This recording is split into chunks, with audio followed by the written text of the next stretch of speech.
students. Myself Bharat Arun Sharma here to teach physics. सबसे पहले हम स्टार्ट करेंगे 12th क्लास की फिजिक्स शुरू करने से पहले मैं आपको कुछ बता रहा हूँ। आप मेरा 7 बैच अभी तक मैं कंप्लीट कर चुका हूँ और आप मेरा 8th बैच है और जो हम शुरू कर रहे हैं क्या, ऑनलाइन। हर साल 12th में फिजिक्स में मेरे पास 300 प्लस स्टूडेंट्स होते हैं। अभी तक ऑफलाइन क्लास शुरू करने की कोई गाइडलाइन नहीं आई है और जो गाइडलाइन अभी तक आ रही हैं तो उनके अकॉर्डिंग हम 300 स्टूडेंट्स ऑफलाइन कवर नहीं कर पाएंगे, इसलिए हम शुरू कर रहे हैं आपका ऑनलाइन कोर्स। जब ऑफलाइन शुरू होगा वो भी पढ़ाया जाएगा। ऑनलाइन जो मैं शुरू कर रहा हूँ ये कंटिन्यू चलेगा। आप चाहे मुझे ऑनलाइन पढ़ें मेरे से या ऑफलाइन, एक जैसा होगा। ऑनलाइन भी आपको सिस्टमेटिक बेस से विद कंप्लीट वीडियोस और पीडीएफ प्रोवाइड करवाए जाएंगे। आपको कंप्लीट सिलेबस करवाया जाएगा, आपको कोई परेशान होने की ज़रूरत नहीं है। फिजिक्स शुरू करने से पहले हमें पता होना चाहिए कि हमें पूरे फिजिक्स में पढ़ना क्या क्या है। तो सबसे पहले हम सिलेबस देखेंगे कि कितने यूनिट्स हैं, क्या कितने मार्क्स के यूनिट है वो एक यूनिट। तो सबसे पहले आपका यूनिट नंबर 1 जिसका नाम है इलेक्ट्रोस्टैटिक्स, वो है 8 मार्क्स का। Unit number 2 current electricity 7 marks. Unit number 3 magnetic effect of current and magnetism 8 marks. Unit number 4 electromagnetic induction and alternating current 8 marks. Unit number 5 electromagnetic waves 3 marks. सबसे पूरी physics में सबसे छोटा यूनिट है आपका electromagnetic waves. Unit number 6 optics 14 marks. पूरी 12th class की physics में सबसे बड़ा चैप्टर है आपके पास ऑप्टिक्स और कितने मार्क्स का है, 14 मार्क्स का। Unit number 7 dual nature of matter and radiation और कितने मार्क्स हैं, 4 marks. Unit number 8 atoms and nuclei कितने marks, 6 marks. Unit number 9 electronic devices 7 marks और यूनिट नंबर 10 कम्युनिकेशन सिस्टम और कितने मार्क्स, 5 मार्क्स। टोटल जो ये सिलेबस है, जो ये डिस्ट्रीब्यूशन है मार्क्स की, ये अकॉर्डिंग टू जे बोर्ड है। सीबीएसई का भी सेम सिलेबस है, उसमें मार्क्स की डिस्ट्रीब्यूशन कम ज़्यादा हो सकती है। तो टोटल ये हो गया आपका 70 मार्क्स प्लस 30 मार्क्स का होता है प्रैक्टिकल। 30 मार्क्स में भी 20 मार्क्स एक्सटर्नल होते हैं और 10 मार्क्स इंटरनल होते हैं और आपका टोटल आ गया 100 मार्क्स। जो न्यू नोटिफिकेशन जेके बोस की आई है, जो पेपर होगा आपका 2020 और 2021 में, वो आपका सीबीएसई पैटर्न होगा। सीबीएसई पैटर्न, सिलेबस सेम रहेगा, सिर्फ पैटर्न चेंज होगा। जे बोर्ड का पहले जो पैटर्न आता था वो जेके बोस के अकॉर्डिंग आता था, लेकिन जेके बोस ने अब न्यू नोटिफिकेशन दे दी है जिसमें वो पैटर्न उन्होंने क्लियर ही कर दिया है कि जो पैटर्न होगा वो सीबीएसई होगा। इवन तक कि उन्होंने अपनी ऑफिशियल वेबसाइट पर मॉडल पेपर भी अपलोड कर दिए हैं, आप वहाँ जाके चेक कर सकते हैं। और अब जो आपका जेके बोस का पेपर आएगा वो कंप्लीट सीबीएसई पैटर्न होगा। तो आपको यहाँ कंप्लीट सीबीएसई पैटर्न से हर एक चीज़ करवाई जाएगी। पेपर मैंने देख लिया है किस तरह का पैटर्न है, वो हर एक चीज़ फॉलो की जाएगी। और यहाँ आपके दोनों जेके बोस और सीबीएसई, कहने मतलब जेके बोस भी अब क्या हो चुका है, सीबीएसई हो चुका है। तो यहाँ दोनों चीज़ों को, जेके बोस और सीबीएसई को अच्छे से हर एक पॉइंट हर एक चीज़ क्लियर की जाएगी और आपका अच्छे से सिलेबस कंप्लीट किया जाएगा in a systematic way with complete syllabus और notes in the form of PDF. तो सबसे पहले हम आपका स्टार्ट करते हैं यूनिट नंबर 1। यूनिट नंबर 1 जिसका नाम है आपका क्या, इलेक्ट्रो। यूनिट नंबर 1 स्टार्ट करेंगे आपका यूनिट नंबर 1 जिसका नाम है क्या, इलेक्ट्रोस्टैटिक्स और कितने मार्क्स का है, 8 मार्क्स का। जो इलेक्ट्रोस्टैटिक्स है वो 2 वर्ड का बना हुआ है, इलेक्ट्रो और किसका, स्टैटिक्स का। इलेक्ट्रो का मतलब होता है चार्ज, स्टैटिक्स का मतलब होता है रेस्ट। इलेक्ट्रो का क्या मतलब होता है, चार्ज, स्टैटिक्स का मतलब होता है रेस्ट। इसका मतलब फिजिक्स की वो ब्रांच जो स्टडी करेगी किसको, स्टडी करेगी किसको भाई? चार्ज को, और चार्ज किस में होगा? रेस्ट में। उसको बोला जाएगा क्या? इलेक्ट्रोस्टैटिक्स। ध्यान से, इलेक्ट्रोस्टैटिक्स दो वर्ड का बना हो, इलेक्ट्रो और स्टैटिक्स का। इलेक्ट्रो का मतलब होता है चार्ज, स्टैटिक्स का मतलब होता है रेस्ट। फिजिक्स की वो ब्रांच जो स्टडी करेगी किसको? चार्ज को, और चार्ज क्या रहना चाहिए आपका? रेस्ट में। उसको बोलते हैं क्या? इलेक्ट्रोस्टैटिक्स। तो इलेक्ट्रोस्टैटिक क्या डेफिनेशन हुई? The branch of physics which deals with the study of charge at rest is called electrostatics। सबसे पहले अब हम पढ़ेंगे इलेक्ट्रोस्टैटिक्स हिस्टोरिकल व्यू। अभी तक बहुत सारे लोग ऑनलाइन पढ़ा रहे हैं, कुछ फेसबुक पे वीडियो डाल रहे हैं, यूट्यूब पे डाल रहे हैं, लेकिन इन सब चीज़ों से सिलेबस कंप्लीट नहीं होता। कोई भी बंदा सीरियस नहीं है। अगर आपको सिलेबस कंप्लीट करना है तो आपको सीरियस होना पड़ेगा, ठीक है? तो आपने बहुत कुछ पढ़ा होगा कि दो तरह के चार्ज होते हैं, पॉजिटिव और नेगेटिव, लेकिन मैं आपको सबसे पहले पढ़ा रहा हूँ इलेक्ट्रोस्टैटिक्स हिस्टोरिकल व्यू। इससे आपको ये क्लियर होगा कि कैसे पॉजिटिव चार्ज और नेगेटिव चार्ज आए। जो साइंस थी इलेक्ट्रोस्टैटिक्स की 2500 साल पहले भी पता थी कि इलेक्ट्रोस्टैटिक आज से 2500 साल पहले भी था, लेकिन बहुत लंबे समय तक इलेक्ट्रोस्टैटिक का कोई पता नहीं चल सका।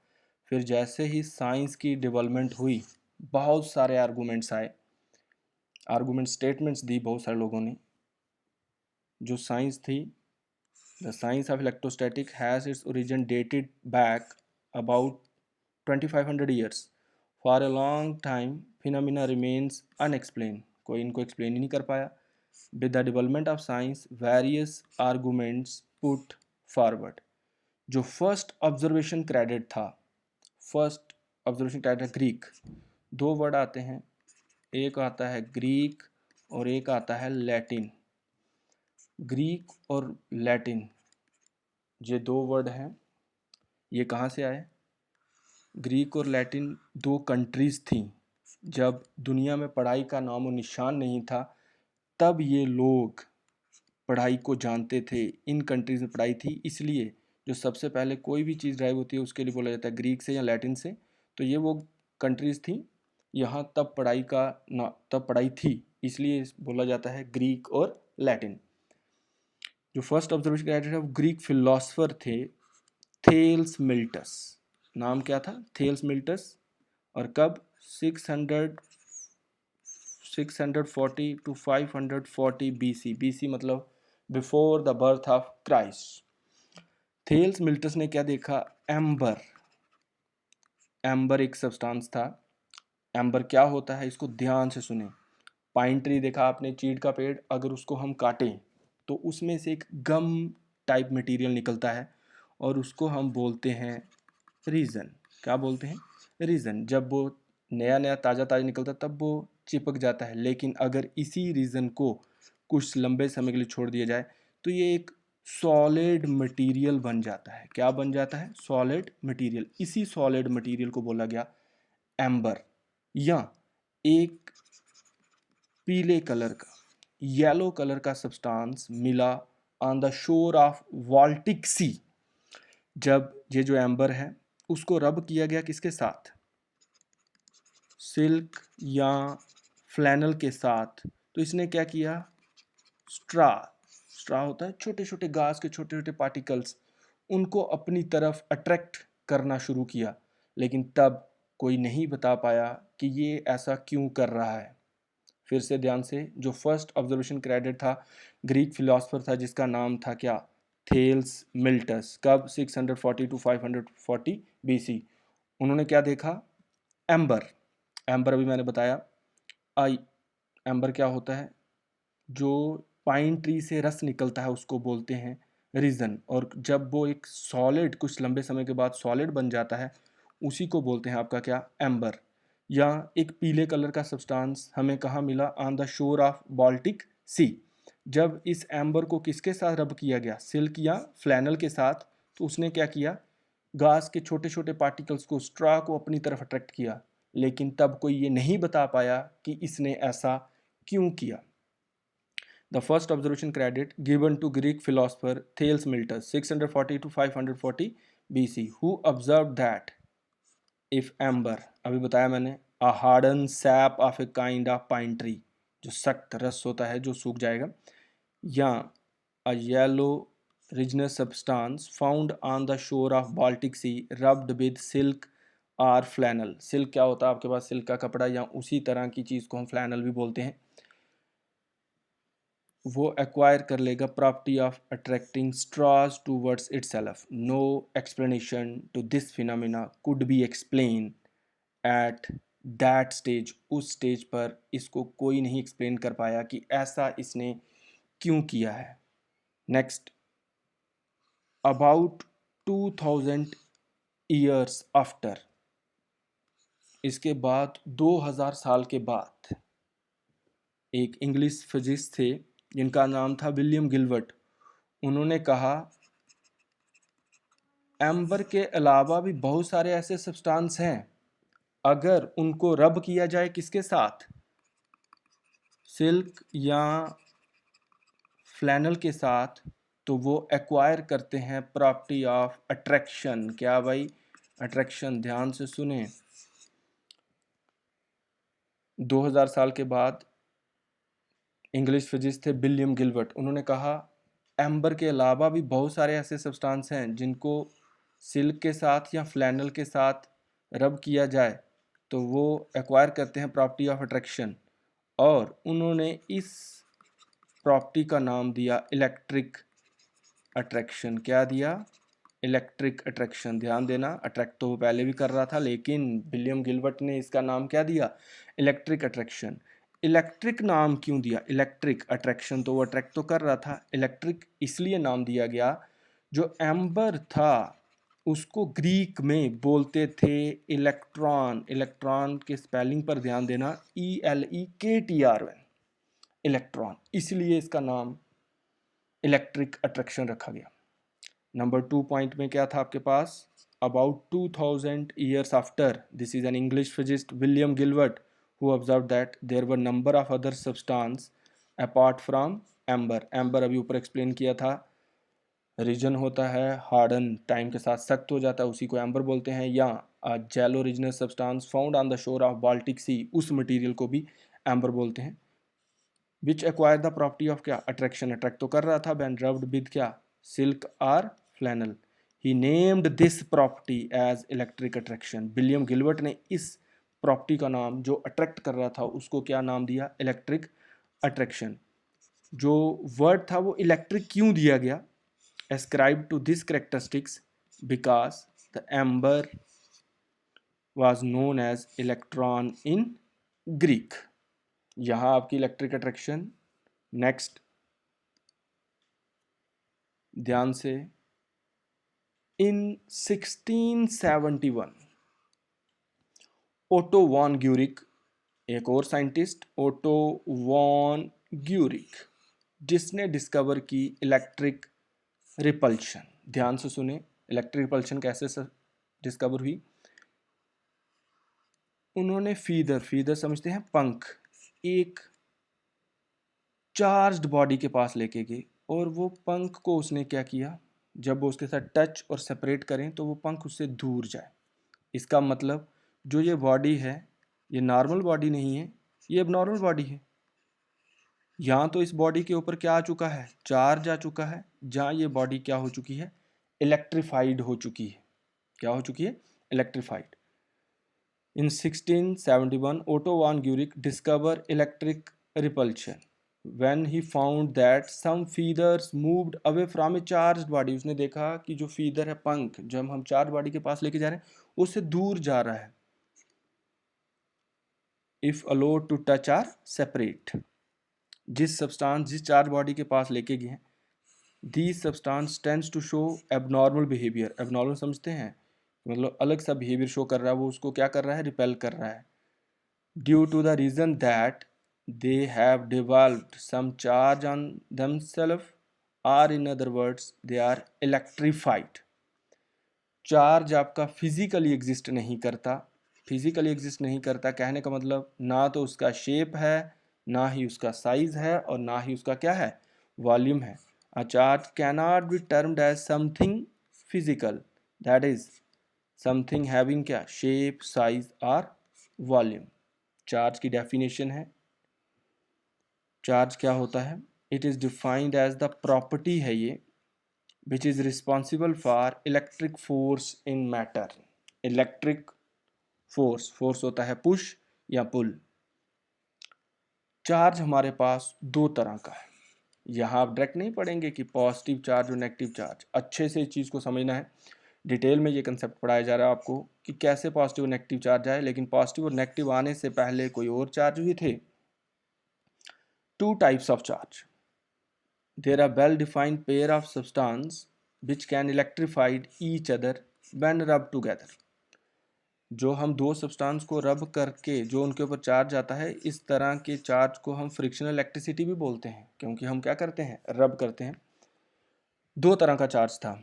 वेल डिफाइंड पेयर्स होते हैं सब्सटेंस के, वो एक दूसरे को चार्ज कर सकते हैं, इलेक्ट्रीफाइड कर सकते हैं। ये आपके पास एक सब्सटेंस 1 है और ये क्या है, 2 है, इलेक्ट्रीफाइड कर सकते हैं। विलियम गिलबर्ट, जिन्होंने हु डिड परमिटिव वर्क, जिन्होंने काम किया किसके ऊपर, इलेक्ट्रिफिकेशन के ऊपर, और उन्होंने ऑब्जर्व किया कि दो तरह की इलेक्ट्रिफिकेशन पॉसिबल है। कितने तरह की, दो तरह की। कितने तरह की, दो तरह की। तो ध्यान से, पहली वाली, अगर हम एम्बर को रब करते हैं किसके साथ, सिल्क या फ्लैनल के साथ, जो एम्बर है हमारा वो क्या है, एक तरह का रीजन। इस तरह की इलेक्ट्रिफिकेशन को तब नाम दिया गया रिजनस।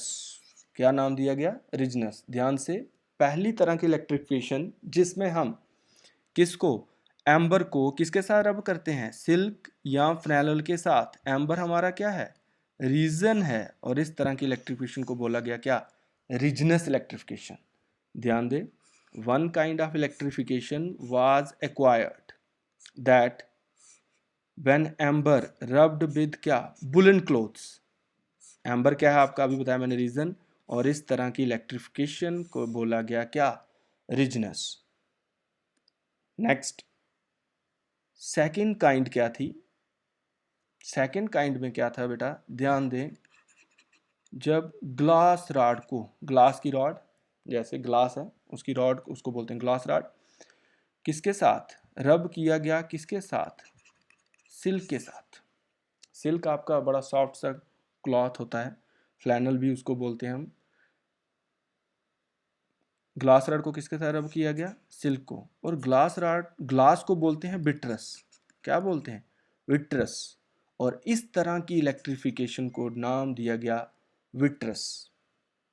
क्या बोला, नाम दिया गया विट्रस। ध्यान से, जब भाई सेकंड काइंड, फर्स्ट में एक्सप्लेन किया आपको, सेकंड में क्या था, ग्लास रॉड को रब किया गया किसके साथ, सिल्क पीस के साथ, ग्लास को बोलते हैं विट्रस, और इस तरह की इलेक्ट्रिफिकेशन का नाम दिया गया vitreous. Second kind of electrification was acquired when glass rod rubbed with a piece of silk. Since this type of electrification was named उस टाइम इस इलेक्ट्रिफिकेशन का नाम दिया गया विट्रस। तो ध्यान से, इसका मतलब दो तरह की इलेक्ट्रिफिकेशन है, एक तो क्या, रिजनस, और दूसरी क्या, विट्रस। पहले पॉजिटिव और नेगेटिव ने, ध्यान से, रिजनस वाली कौन सी थी, जब एम्बर को रब किया गया किसके साथ, सिल्क या फ्लैनल के साथ। एम्बर क्या है, रीजन, और इस तरह की इलेक्ट्रिफिकेशन को बोला गया क्या, रिजनस। दूसरी, जब ग्लास रॉड को रब किया गया किसके साथ, सिल्क के साथ, ग्लास होता है विट्रस, और इस तरह की इलेक्ट्रिफिकेशन को बोला गया क्या, विट्रस इलेक्ट्रिफिकेशन। उसके बाद लेटर अमेरिकन साइंटिस्ट थे Benjamin Franklin, observe the following conventions. ध्यान दे भाई, कन्वेंशंस क्या होते हैं, कन्वेंशंस को अच्छे से समझना है। कन्वेंशंस क्लियर, पूरा कंसेप्ट क्लियर। कन्वेंशंस होते हैं पुराने रीति रिवाज जो सेट कर दिए गए हैं। आज ही कन्वेंशंस को अच्छे से समझना है, फिर से फ्यूचर में भी आएगा कन्वेंशन, फिर समझने की जरूरत ना पड़े। कन्वेंशंस होते हैं पुराने रीति रिवाज, जैसे वो सेट कर दिए चुके हैं। जैसे अगर मैं बात ही कर लूँ, जैसे शादी की बात ही कर लें, अगर हिंदुओं में शादी का रिवाज अलग है, बारात जाती है, पूरा दिन, आपको पता है कि कैसे शादी होती है हिंदुओं में, और मुस्लिम्स में शादी का रिवाज अलग है। ये पुराने रीति रिवाज हैं जो पुराने लोगों ने सेट कर दिए हैं कि इस तरह से होगा। इस तरह की चीज़ों को बोलते हैं क्या, जो किसी ने सेट कर दिए हैं, किसने सेट किए हैं कोई पता नहीं। सेट कर दिए हैं उनको बोलते हैं क्या, कन्वेंशंस। जहाँ सेट किए हैं किसने, बेंजामिन फ्रैंकलिन ने। तो उन्होंने जो पहला नंबर 1 था टाइप ऑफ चार्ज, जो ग्लास राड पर चार्ज आएगा, किसके ऊपर, ग्लास राड के ऊपर, किसके साथ रब करने पर, सिल्क के साथ रब करने पर, तो जो ग्लास राड पे चार्ज आएगा उसको बोला गया क्या, पॉजिटिव चार्ज। उसको क्या बोला गया, पॉजिटिव चार्ज। और जो एम्बर को रब करने के पर किसके साथ, सिल्क या बोल सकते हैं या वुलन क्लोथ भी बोल सकते हैं, किसके साथ, वुलन क्लोथ के साथ, और जो एम्बर के ऊपर चार्ज आएगा उसको बोला गया क्या, नेगेटिव चार्ज। ये उन्होंने सेट कर दिया, कि इन्होंने सेट कर दिया, जो साइंटिस्ट थे हमारे अमेरिकन साइंटिस्ट थे आपके, कौन से, बेंजामिन फ्रैंकलिन। ग्लास रॉड को रब करने पर किसके साथ, सिल्क के साथ, तो ग्लास रॉड पे कौन सा चार्ज आएगा, पॉजिटिव। इसका मतलब जो बिट्रस था, बिट्रस इलेक्ट्रिफिकेशन थी, तो ग्लास रॉड पे कौन सा चार्ज आया, पॉजिटिव। और एम्बर को रब करने पर किसके साथ, बुलन के साथ, और उसके ऊपर क्या आया, नेगेटिव चार्ज। तो ध्यान सुनना, उन्होंने कन्वेंशन सेट कर दी। Type of charge acquired by glass rod when rubbed with silk is called, glass rod पे कौन सा चार्ज आएगा, पॉजिटिव चार्ज। इसका मतलब सिल्क के ऊपर कौन सा चार्ज आएगा, negative charge. Type of charge acquired bye amber when rubbed with woollen cloth is called क्या, नेगेटिव चार्ज। इसका मतलब एम्बर पर नेगेटिव चार्ज है, इसका मतलब वुलन क्लॉथ पर क्या आएगा, पॉजिटिव चार्ज। अब ध्यान दें, अगर हमें इलेक्ट्रिक चार्ज बनाना है तो हमें प्री डिस्टाइंड पेयर होने चाहिए। प्री डिस्टाइंस होते हैं पहले से ही सेट। अगर वो सब्सटेंस हुए, प्री डिस्टाइंस मतलब पहले से ही सेट हैं, वो सब्सटेंस हुए हमारे पास दो सब्सटेंस, उन दो सब्सटेंस को अगर हम रब करेंगे तो वो क्या हो जाएंगे, इलेक्ट्रीफाइड हो जाएंगे। एक के ऊपर क्या आ जाएगा, पॉजिटिव चार्ज, और एक के ऊपर क्या आ जाएगा, negative charge. For the production of electric charge we need predestined pair of substance, वही होने चाहिए। And these have to rub together. और कंडीशन क्या है, पहले बात, वो दो सब्सटेंस वही फिक्स सब्सटेंस होने चाहिए, और उसके बाद इनको रब भी करना है। अगर ऐसे आप दो सब्सटेंस को रख देंगे तो उनके ऊपर इलेक्ट्रिक चार्ज नहीं आएगा जब तक आप उनको क्या करेंगे, एक दूसरे के अगेंस्ट रब नहीं करेंगे। रब करेंगे, और इस तरह की इलेक्ट्रिफिकेशन को फ्रिक्शनल इलेक्ट्रिफिकेशन भी बोलते हैं।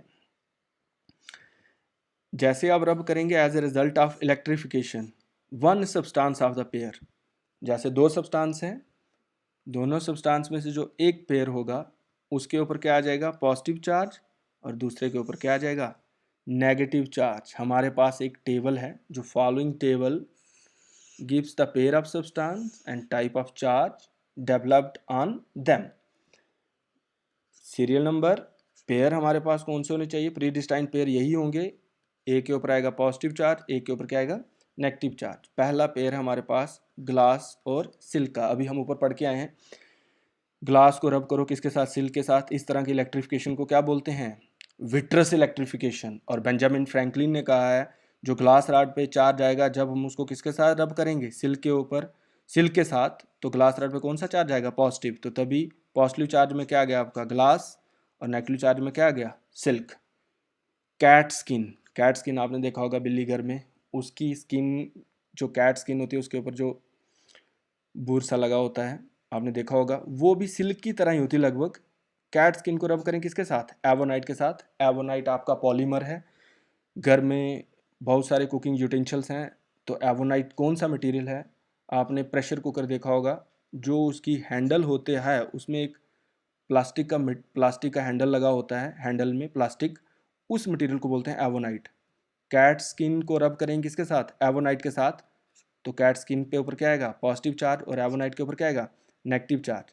फ्लैनल को रब करेंगे किसके साथ, एवोनाइट के साथ, फ्लैनल के ऊपर क्या आएगा, पॉजिटिव चार्ज, एवोनाइट के ऊपर क्या आएगा, नेगेटिव चार्ज। वुलन क्लोथ्स को रब करेंगे किसके साथ, एम्बर के साथ। वुलन क्लोथ्स पे आएगा क्या, पॉजिटिव चार्ज, एम्बर के ऊपर क्या आएगा, नेगेटिव चार्ज। इस तरह की इलेक्ट्रिफिकेशन को कौन सी बोलते थे, रिजनेस।